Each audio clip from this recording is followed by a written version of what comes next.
இந்த தோசை மாவை கண்டுபிடிச்சவங்களுக்கு பெரிய தேங்க்ஸ் தான் சொல்லணும். ஏன்னா எமர்ஜென்சிக்கு நம்ம வீட்டில் இருக்கிறது தோசை மாவா 2 தோசையை சுட்டு சாப்பிட்டோம்னா வேலை முடிஞ்சிடும். இன்றைக்கி நம்ம வீட்டில் குழம்பும் இல்லை, அதனால நாட்டு சக்கரை போட்டு தோசை சுட்டு சாப்பிட்டாச்சு. கொஞ்சம் பட்டர் நம்ம வீட்டில் இருந்துச்சா, சரி நெய் உருக்கி வச்சிட்டோம்னா நம்ம ஊருக்கு போயிட்டு வரும்போது ஃப்ரிட்ஜுக்கு திடீர்னு கரண்ட் ஆஃப் ஆயிடுச்சுன்னா வேஸ்ட் ஆயிரும்ல, அதனால நெய் உருக்கி வச்சுட்டேன். கொஞ்சம் முருங்கைக்கீரை போட்டு இன்றைக்கி நெய் உருக்குனேன். அப்படியே வந்துட்டு பீஃப் கொஞ்சம் இருந்துச்சு, அதில் எப்படி கிரேவி வச்சுட்டு சாப்பாடும் வடிச்சிட்டேன். இன்றைக்கி நம்ம வீட்டோட லஞ்ச் ரெசிபி இதுதான். அப்படியே சாப்பிட்டு முடிச்சுட்டு ஈவினிங் டைமாக பார்த்தீங்கன்னா கொஞ்சம் திங்ஸ் எல்லாம் எடுத்து வைக்க வேண்டியது இருந்துச்சு.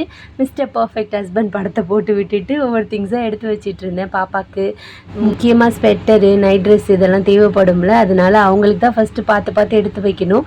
ஒரு வேலையை எல்லாத்தையும் எடுத்து வச்சுட்டு பேக் பண்ணியாச்சு. அம்மா மருதாணி எல்லாம் அரைச்சி கொடுத்து விட்டுருந்தாங்களா, அதையும் வச்சுட்டு காலையில் எழுந்திரிச்சோன்னே வாஷ் பண்ணியாச்சு. சூப்பராக செவந்துருந்துச்சு.